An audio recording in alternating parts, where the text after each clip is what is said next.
Autism से आज़ादी, ADHD से आज़ादी, तो ठीक हो सकते हैं। इंस्पिरेशन गीतांशी आपके लिए पढ़ाई अच्छी तरीके से जिसकी वजह से ये नहीं कर पाया, अपने डेली दिनचर्या को नहीं कर सकता था, और जब भी मेरे पास आया था, कितने टैबलेट पर थे आप यश उस वक्त? 8 to 10।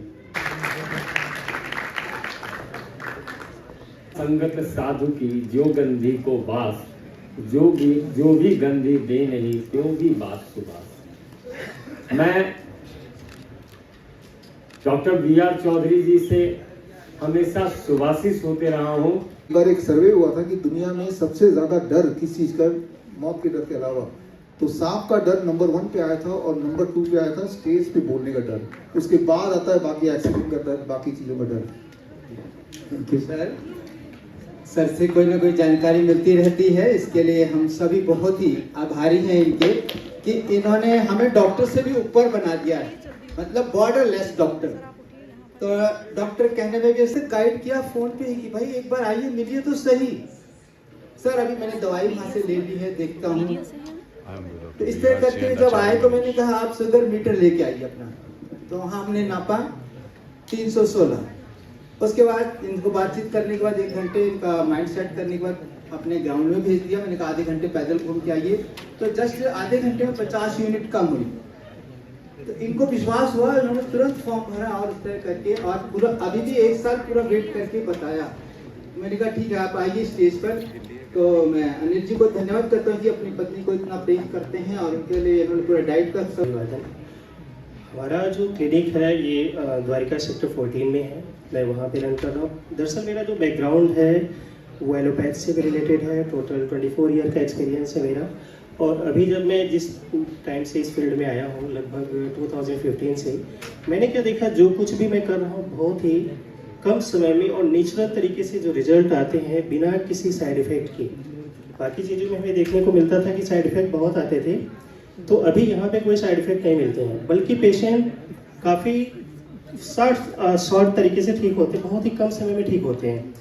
दरअसल लोगों को ये लगता है कि जो आयुर्वेद है इसमें बड़ा ज़्यादा समय लगता है, बट मुझे ऐसा लगता है कि कहीं ना कहीं अज्ञानता है जिसकी वजह से ज़्यादा समय लगता है। लेकिन ये जो सिस्टम मिला हम लोगों को पूरी तरह से नेचुरल है, और इसमें जो रिजल्ट आते हैं, जैसा कि हमारे जो सर बोलते हैं कि विदिन 3 डेज में आप डायबिटीज़ को ठीक कर सकते हैं, यानी कि जो दवाइयाँ हैं इंसुलिन को बंद कर सकते हैं, बिल्कुल ट्रू है। और ये ऑलरेडी प्रूफ हो रहा है, बहुत सारे पेशेंट, हज़ारों पेशेंट ठीक हो चुके हैं। तो आप लोग यहाँ पे आए हैं, इन बातों को देख रहे हैं, समझ रहे हैं, तो यहाँ ये सब चीज़ करने का एक ही मतलब है कि आप लोग भी इस चीज़ को अच्छे से समझें। Mohan Chandrabhan Rahul ji with us. चंद्रभान जी को मैं इनवाइट करूंगी कि वो अपने पेशेंट के साथ, आशा रानी जी के साथ स्टेज पे हैं। कितना बजे तक? 2 बजे तक है। क्लिनिक गाजियाबाद रामप्रस्था में है। ये आशा जी हैं। 2007 से इनको IBS का प्रॉब्लम था, बहुत क्रॉनिक IBS। हमेशा हर दिन सिचुएशन बनती थी, कभी स्टूल ड्राई है, कभी लूज है। हर साल गर्मी के सीजन में 3-4 बार इनको हॉस्पिटलाइज होना पड़ता था, और फिर भी सारे टेस्ट करवाते थे, कहीं कुछ नहीं आता था, इतना क्रॉनिक था। पहली बार हमको बताया तो आई वॉज ऑल्सो सरप्राइज्ड। दूसरी प्रॉब्लम थी, डायबिटिक भी थी, वो एक अलग इशू था। जब हमारे पास आई उस वक्त जो रिपोर्ट थी वो 7 थी, बट उसके पहले उनका कभी कभी 10 तक शूट किया, HbA1c। इस तरह के इशूज जो डायबिटिक प्लस IBS क्रॉनिक होगी 2007 से। लेकिन हमने जो इनको बोला कि इलाज तो आपका हो जाएगा, लेकिन आपकी जो आदतें हैं उनको चेंज करना पड़ेगा। क्योंकि भाई जो नॉर्मली बोलते हैं सवेरे से वो चाय से शुरू होती है लाइफ, और कुछ भी खाना अक्सर जैसे बोलते हैं मैं तो बहुत लाइट ही खाता हूँ या खाती हूँ, वही उनका था। लेकिन वो लाइट कैसा होता है हम लोग सब जानते हैं। वो बिल्कुल बंद, एक दिन चाय के बिना दिक्कत हुई पर मैंने यहाँ से सोचा दिमाग से, मैंने कहा नहीं, चाय नहीं पीनी। मैंने आज तक अभी तक मतलब चाय जैसा इन्होंने कहा मैंने बिल्कुल वैसा ही किया। और मैं सभी ये भी कहना चाहती हूँ कि ये करना चाहिए, RBCP का करना चाहिए। मैं बहुत ठीक हूँ, मैं चल भी पाती हूँ और काम भी बहुत करती हूँ। जब से मैं इस इलाज को कर रही हूँ बहुत काम करती हूँ मैं, किसी की वो नहीं करती करना। और पैदल भी बहुत चलती हूँ मैं, जैसे कि सर ने बताया पैदल चलना है, घूमना है, घास में घूमना है। गुलामी दो तरह से हो सकती है, कोई जंजीर से आपको बांध दे, कोई जेल में कैद कर दे, तो आप बोलेंगे कि हम गुलाम हैं। जो काम आप करना चाहें वो काम आप ना कर पाए तो आप बोलेंगे आप गुलाम हैं। लेकिन हमारे देश में या पूरे विश्व में ऐसे बहुत सारे बच्चे हैं जो अपने शरीर के अंदर ही गुलाम हैं।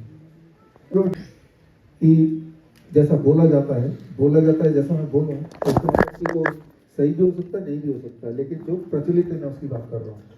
प्रचलित कई सारी चीज़ें बिना किसी एविडेंस के भी हो सकती है। तो बोला जाता है कि तो बचपन से है, ये जिंदगी भर रहेगा, न जाने कैसे हो गया और उसका कोई सोल्यूशन भी नहीं है। तो यानी कि ये बता दिया गया है, ये जता दिया गया है कि जो भी बच्चे की अभी हालत है उसके रिस्पॉन्सिबल कौन है, उनके पेरेंट्स हैं या उनके पूर्वज हैं। जेनेटिक पे डाल दिया, जेनेटिक्स हैं तो शायद उनके पूर्वज की जीन्स ऐसे रहे होंगे। तो ये सब बोल के पूरी तरह से समझा दिया जाता है पेरेंट्स को कि अब बच्चा ऐसे ही रहेगा। जब हम बोलते हैं ऑटिज्म, जब हम बोलते हैं ADHD, आप में से जो लोग चाहे हम लाइव जुड़े हैं या यहाँ पे ऑडियंस बैठे हैं, जो लोग ये नाम उतना नहीं जानते, तो आप ये समझ लीजिए कि ऐसे बच्चे जो चीज़ें हम फॉर ग्रांटेड लेते हैं, जैसे बोलना, भूख लगी तो मांगना, टाइम पे सोना उठना, या अपने हाथ से ब्रश करना, या अपने कपड़े खुद ही पहनना, छोटे से छोटा स्किल जो हमें कभी हमने सोचा भी नहीं, वो उनके लिए बहुत बड़ी बात होती है। हर एक छोटी चीज जो हमने कभी ध्यान भी नहीं दिया होगा, वो सारी चीजें उनके लिए उपलब्धि की तरह होती है अगर वो कर लेते हैं। तो पहली बार जब आपने बचपन में माँ बोला होगा, वो आपके पेरेंट्स के लिए, सबके लिए बड़ी बात होगी। लेकिन ऐसे पेरेंट्स भी हैं, आज हमारे बीच में भी हैं, कि जिनके बच्चे ने कई साल तक माँ या बाबा बोला ही नहीं, कभी ना सुना, ना बोला, ना समझा, ना इमोशनली कनेक्ट किया। तो ऐसे बच्चों को बोलते हैं ऑटिज्म के बच्चे, यानी कि वो अपने बॉडी के अंदर ही कैद हैं। और आगे बढ़ने से पहले एक बात तो साफ है, autism and ADHD neurodevelopmental disorder, they are all preventable, they are all curable. लेकिन आगे बढ़ने से पहले नेताजी सुभाष चंद्र बोस जयंती के दिन उनका एक छोटा सा स्पीच, मुझे लगता है उनका एक संदेश उस वक्त के समय में, तो आज भी एक गुलामी है। जैसे मैंने आपको बताया शुरू में थोड़ी देर पहले, मेडिकल माफिया की गुलामी, और जिन्होंने आपको समझा दिया है कि अगर एक बार बीमारी हो जाती है तो वो ठीक नहीं होती, चाहे वो डायबिटीज है ठीक नहीं होती, BP है ठीक नहीं होती, हार्ट है ठीक नहीं होता, कैंसर के पेशेंट को हर 6 महीने बाद जाके डायग्नोस करना होता है, पेट स्कैन कराना होता है, और उसमें निकल के यही आना होता है कि दोबारा से इधर फैल गया उधर फैल गया। एक बार अगर किडनी फेलियर हो गया तो डायलिसिस ही कराना और उसमें मौत का वेट करना है। यही सारी चीज़ें आपको समझा दी गई हैं। तो ये एक तरह की गुलामी है। गुलामी एक बड़े लेवल की हो गई। गुलामी के लिए आपको पकड़ के जंजीर में बांध देंगे, जेल में डाल देंगे तो ही गुलामी मानी जाएगी, उसकी आवश्यकता ही नहीं है। ऐसा ताना बाना बुन दिया, आपके दिमाग को ऐसा घुमा दिया कि मेंटल रूप से हम गुलाम बन गए हैं। तो उस गुलामी से आज़ादी के लिए आज का दिन हमने चुना है। और अभी की गुलामी की अगर बात करें, आज की बात करें, कल की बात करें, इस महीने की बात करें, पिछले हफ्ते की बात करें, अगर आप मीडिया देखते हैं, प्रोपेगेंडा मीडिया देखते हैं, तो जैसा कि मैंने इस साल के शुरू में आपको बता दिया था 1 जनवरी को कि नया साल आ गया है, तो इंतजार कीजिए, अभी कुछ दिनों में एक नया वायरस भी आने वाला है। वो वायरस का नाम आपको याद है, कुछ पता है अभी जिन्होंने मीडिया देखा अभी? Nipah, right? तो हर साल खांसी जुकाम बुखार का एक नया नाम हो जाता है, हर साल। इस साल निपा के नाम से आ गया, पिछले साल वो HMPV, याद कीजिए इसी समय, राइट? उससे पिछले साल मंकी पॉक्स, उससे पिछले साल डेल्टा वेरिएंट, या फिर alpha variant, Omicron variant, right? जिस तरह से गाड़ियों के नए नए मॉडल आते हैं, अलग अलग कंपनियां निकालती रहती है, थोड़ा बहुत ऊपर नीचे करके। थार आ गया, थार रॉक्स आ गया, रॉक्स 1 आ गया, होता ही है ना। उसी तरह से उसी तर्ज पे उसी मॉडल पे आप देख रहे हैं कि ये वेरिएंट आ गया, वो वेरिएंट आ गया। और प्रोपेगेंडा मीडिया कुछ इस तरह से दिखाती है, उनके पीछे ऐसा म्यूजिक होता है कि जिस तरह से आपको पता है, जब आप फिल्म देखने जाते हैं डरावनी मूवी, आपको पता है कि ये इसमें से कोई भूत निकल के मुझे खाएगा नहीं, लेकिन फिर भी दिल डर लगता है ना। तो फिर भी हमें घबराहट होती है जब इस तरह की मूवी देखते हैं। तो मैं आपको ये बताना चाह रहा हूँ कि कोई झूठ अगर कई बार बोला जाए तो हमारा दिमाग नहीं, हमारा दिल उसे सच मानता है। इसी मॉडल पे टिका है ये खेल। ये खेल किस तरह खेला जाता है ये बताना जरूरी है, इससे पहले कि आज के टॉपिक पे आए, क्योंकि ये जो मैं बताने जा रहा हूँ इसी से सब कुछ जुड़ा हुआ है। कि आप अगर पिछले 5-7 साल देखें, 8 साल देखें, 10 साल देखें, जहां तक आपकी याददाश्त जाती है, हर साल खांसी जुकाम बुखार का एक नया नाम आता है। तो ये पीछे कैसे होता है ये बहुत इंटरेस्टिंग है, जानना आपके लिए बड़ा जरूरी है। तो इसको समझने के लिए एक उदाहरण लेता हूं, लॉजिक ऑफ नीपा टेस्ट। मान लीजिए एक शहर है, उस शहर में चोरी हो जाती है, और चोरी हो जाने के बाद कैसे पता चलेगा चोर कौन है? तो ऊपर से जो हेड ऑफिस है पुलिस का, वहां से गाइडलाइन आता है कि जब भी चोरी हो जाए, गाइडलाइन आ गया कि जिनकी मुझे ऐसी होगी उन्होंने ही चुराया होगा इस साल में जब भी चोरी हो जाए, ये फोटो आपको मिल गया, जाके देखो जो ऐसे मुझे वाले हैं उन सबको पकड़ के ले आओ, उन सबको क्वारंटाइन कर दो। तो होगा क्या कि शहर है, चोरी तो होगी, जिस तरह से खांसी जुकाम बुखार तो होगा ही, और जैसे ही होगा तो ढूंढना किसने चोरी की है। और ढूंढने के लिए जो डायग्नोस्टिक टेस्ट है वो क्या है कि इस साल का डायग्नोस्टिक टेस्ट कि मूछे वाला हो, लंबी मूछे होनी चाहिए, इस तरह का आकार का होना चाहिए, वही होना हो चोर होगा। और उस शहर में जितने सारे मूछे वाले हैं उनको सबको क्वारंटाइन कर दिया, ठीक है ना, 21 दिन का क्वारंटाइन। क्योंकि उन्हें ऐसा लगता है कि 21 दिन के क्वारंटाइन के बाद वो जो चोर था वो शुद्ध हो गया, वो ठीक हो गया, और ठीक हो भी जाएगा, आगे मैं दिखाता हूँ कैसे।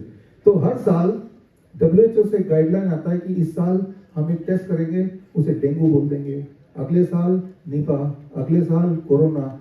ठीक उसी तरह जिस तरह से हेड ऑफिस से हर साल एक फोटो आ जाएगा, इस साल चोरी होती है आपके शहर में, तो इस तरह के लोगों को पकड़ लेना जिनकी मुझे लगभग ऐसी हो, फिर उनको 21 दिन के लिए क्वारंटाइन में रख देना।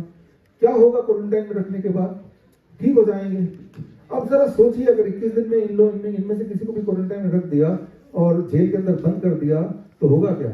21 दिन बाद जब इनसे मिलेंगे, इन सब की शक्लें एक जैसी हो जाएंगी, नहीं हो जाएंगी एक जैसी, ना तो वो शेव कर पाएंगे ना कुछ कर पाएंगे, तो अब एक जैसे लग रहे हैं, वो ठीक हो गए। तो मैं यही बोलना चाह रहा हूं कि Nipah, corona, swine flu, chikungunya, monkey pox, dengue, Ebola, HMPV, ये सारे एक जैसे हैं, अलग अलग है ही नहीं। कोई भी नाम दे दो, है तो खांसी जुकाम बुखार, उसका कोई भी नाम दे सकते हैं, राइट। तो उसी तरह से, तो ये लॉजिक अगर आपको ठीक से समझ नहीं आ रहा तो इसका साइंस थोड़ा सा मैं समझा देता हूँ। इसे कहते हैं बनाना टेस्ट। बनाना टेस्ट के लिए लेके आप बनाना टेस्ट लेके आ जाओ। ये केला टेस्ट है, इस केला टेस्ट से समझ आएगा। कहाँ रखते हैं इसको? यहाँ पे एक वॉलंटियर भी आ जाए मेरे साथ। आप में से कौन आएगा? आप आएंगे? आइए। देखिए, ये मैंने छीला इसको, इसमें 5 कौन से रंग के?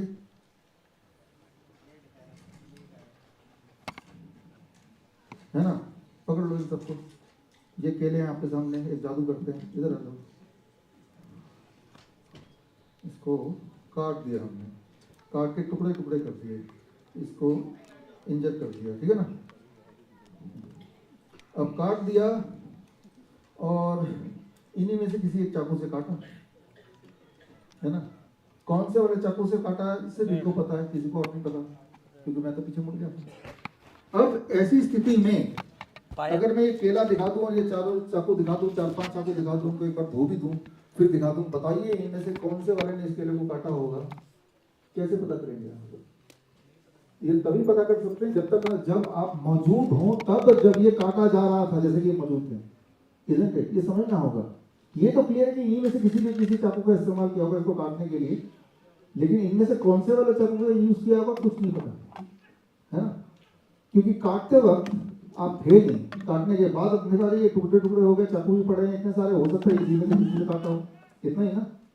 ये बात को समझने की कोशिश कीजिए कि जब भी कभी आपको खांसी जुकाम बुखार यानी कि फ्लू होता है, इसे बोलते हैं मेडिकल भाषा में इन्फ्लुएंजा लाइक इलनेस, तो हमारी बॉडी में इस चाकू की तरह बहुत सारे तरह के बैक्टीरिया वायरस हैं जिनमें ये क्षमता है कि आपको खांसी जुकाम बुखार दे दे। अब जब आपको खांसी जुकाम बुखार हो ही गई तो अगर आप उस वक्त कोरोना का टेस्ट करेंगे तो कोरोना भी मिल जाएगा, अगर उस वक्त आप डेंगू का टेस्ट करेंगे डेंगू पॉजिटिव भी आ सकता है, उस वक्त ट्यूबरकुलोसिस का टेस्ट करेंगे ट्यूबरकुलोसिस पॉजिटिव भी आ जाएगा, उस वक्त अगर HMPV का टेस्ट करें वो भी पॉजिटिव आ जाएगा, राइट। उस वक्त अगर एंसाइफिलिटिस का टेस्ट करें वो भी पॉजिटिव आ जाएगा। लेकिन WHO बोलता है कि इस साल जब भी किसी को खांसी जुकाम बुखार हो नीपा का टेस्ट कर दो। तो अब सारे वायरस तो बॉडी में है, सारे बैक्टीरिया में, मैं तो आपको ये बोल रहा हूँ जिसको भी नीपा पॉजिटिव आया है उसी को कोरोना का टेस्ट करा के देंगे, उसी को TB का टेस्ट करा के देंगे। हमने ये सारा कुछ करा के देखा है, इसलिए मैं आपको बता रहा हूँ। तो नीपा के नाम पे आपने देखा, जो लोग देखते हैं प्रोपेगेंडा मीडिया आप में से, किस तरह की हड़कंप मच गई है। उनके जो वर्ड्स होते हैं ना, लास्ट ईयर का इसमें होता देखिए HMPV के खौफ से हड़कंप मच गई, तो HMPV वर्ड की जगह नीपा आ गया। वो थंबनेल वैसा ही है, बिल्कुल वैसा ही है, पिछले साल वाला मैच कर लीजिए। स्पेशल टीम की गठन कर दी गई है, वो बिल्कुल थंबनेल वैसा ही है, हाई अलर्ट पे है मिनिस्ट्री, हेल्थ मिनिस्ट्री, बिल्कुल वैसे ही थंबनेल है, बस HMPV वर्ड था, उससे पिछला कोरोना वर्ड था, अब वहाँ पे नीपा वर्ड आ गया। ज़्यादा मेहनत करने की जरूरत नहीं, बस थंबनेल में वो नाम जो भी आया है और WHO से वो नाम को डालने की जरूरत है। तो हमने ये सारा वापस, तो हमने पिछले साल जब इसी वक्त, याद कीजिए आप, पब्लिक की याद शब्द होती है, हमने क्या किया, हमारे ही ऑफिस के जो अभी थे स्टेज पे, हमने सबका HMPV टेस्ट कर दिया, मैं अपना भी टेस्ट कर दिया। अपना तो मैंने 7 बार कराया और कुछ कुत्तों का भी कर दिया, गली के कुत्ते, और 50 टेस्ट में से 7 HMPV पॉजिटिव निकल गए। और जब टेस्ट कराया हमने तो सारे कैमरे लगा दिए ताकि बाद में वो मुकर ना जाए लैब वाला कि भाई ये तो टेस्ट हुआ ही नहीं था। तो बोलने का मतलब ये है कि ये सारे टेस्ट इस तरह से बने हुए हैं कि एक ही इंसान को एक ही समय में एक ही वाला टेस्ट 10 बार करा देंगे तो एक बार पॉजिटिव आ जाएगा। यहाँ पे इस वक्त 300 लोग बैठे हैं हम लोग सब मिलके, तो 300 लोगों को अगर कोई भी नीपा का टेस्ट कराते तो 30 नीपा पॉजिटिव केस तो यही है, यानी कि पूरा का पूरा टेररिस्ट ऑर्गेनाइजेशन एक तरह से यहीं पे है, राइट। तो कितनी विस्फोटक बात है। तो वो टेस्ट का खेल है ये। जब हमने 23 जनवरी 2025 सुभाष चंद्र बोस जयंती आज ही के दिन हमने ये किताब रिलीज की, तो आप पाएंगे पीछे जाकर देखिएगा कि 24 जनवरी के बाद से HMPV का भूत पिछले साल पूरी तरह से प्रोपेगेंडा मीडिया से गायब हो गया। तो उससे 1 साल पहले जाइए, मंकी पॉक्स आ गया, स्कूल भी बंद कर दिए गए, टेस्टिंग चालू कर दिया गया, और लगभग इसी समय, और तब हमने मंकी पॉक्स को एक्सपोज करने के लिए फिर से वही काम किया। हमने मंकी पॉक्स का टेस्ट किट मंगवाया और उस टेस्ट किट से हमने मंकी पॉक्स के 25 टेस्ट कर दिए, फिर दोबारा 25 का दोबारा बैच, 25 का दोबारा बैच। हमने देखा कि अगर एक इंसान को 25 बार टेस्ट कर दिया जाए एक बार, तो मंकी पॉक्स पॉजिटिव आ ही जाएंगे। डॉक्टर नमिता का ब्लड सैंपल लिया था तो वो एक बार पॉजिटिव आ ही गई, कुछ लोग नहीं भी आए लेकिन कुछ लोग आ भी गए। तो वो सारे रिकॉर्ड्स, सारे सबूत हमने इस किताब में डाला, इस किताब को रिलीज किया, वो आप देखेंगे ऑनलाइन सारे सोर्स पे है। और उसके बाद से मंकी पॉक्स का भूत जैसे ही एक्सपोज हुआ खत्म हो गया। तो मैं आपको श्योरली ये बता सकता हूँ, आज के इस कॉन्फ्रेंस में करीब इस वक्त 50 से अधिक लाइव जगह पे चल रहा है, सोशल मीडिया में, यूट्यूब में, फेसबुक में अभी लाइव चल रहा है, बाकी यहाँ पे कैमरा है। कल से आई एम श्योर नीपा का भूत प्रोपेगेंडा मीडिया की टीवी स्क्रीन से गायब होने वाला है। तो ये समझने वाली बात है कि जो तो मुद्दा है ही नहीं उसे मुद्दा बना देना और डरा देना। याद रखिएगा, जब आप डर जाते हैं तब आपको लूटना बहुत आसान हो जाता है, वेरी इजी, है ना। डर के दुबक के बैठ जाएंगे। डरे हुए इंसान से आप कुछ भी लिखवा सकते हैं, कुछ भी करा सकते हैं। एक डरा हुआ इंसान अपनी जान देने को भी तैयार हो जाता है। आया कीजिए, कोरोना पॉजिटिव आ गया, इस डर से वो हॉस्पिटल के छत से कूद गया, मर गया। याद आ रहा है कुछ, है ना। तो आप अगर ढंग से डरा दें किसी को, तो अपनी जान देने के लिए, माल देने के लिए, सब कुछ देने को इंसान तैयार हो ही जाता है। यहां तक कि अपने पेरेंट्स की लाश भी देने को तैयार हो जाता है ना। लाश भी हॉस्पिटल में छोड़ के आ गए, अच्छी तरह डरा दो तो। क्यों छोड़ के आ गए? कोरोना ना फैल जाए। क्या हम सब ने क्लास 8वीं पढ़ी है? हमने पढ़ी है क्लास 8वीं में, हमने सुना है, पढ़ा है उसमें कि डेड बॉडी कोई भी वायरस या बैक्टीरिया फैला नहीं सकता कभी, क्योंकि बैक्टीरिया वायरस फैलाने के लिए आपको बोलना पड़ेगा, सांसें लेना पड़ेगा, और डेड बॉडी में तो सांस ले सकती है ना, बोल ही सकती, ना खा सकती है। तो dead body is like a stone, और स्टोन से कोई चीज फैलती नहीं है। इतनी छोटी सी बात है जो हमने बचपन में पढ़ा है, क्लास 8 के सिलेबस का पार्ट है, और उसके बाद भी इतना इंसान डर गया कि ये भूल गया कि प्रिंसिपल ऑफ ये बायोलॉजी है क्या, कोई चीज कैसे फैलती है। जरा सोच के देखिए, हमारे पूरे देश में किसी एक ने भी ये मुद्दा उठाया? हम तो तब से बोलते आए हैं, हम या हमारे जो एक्सपर्ट्स है वो तो बोलते हैं, उनको छोड़ दीजिए उसके अलावा, जबकि हम सबने पढ़ाई की।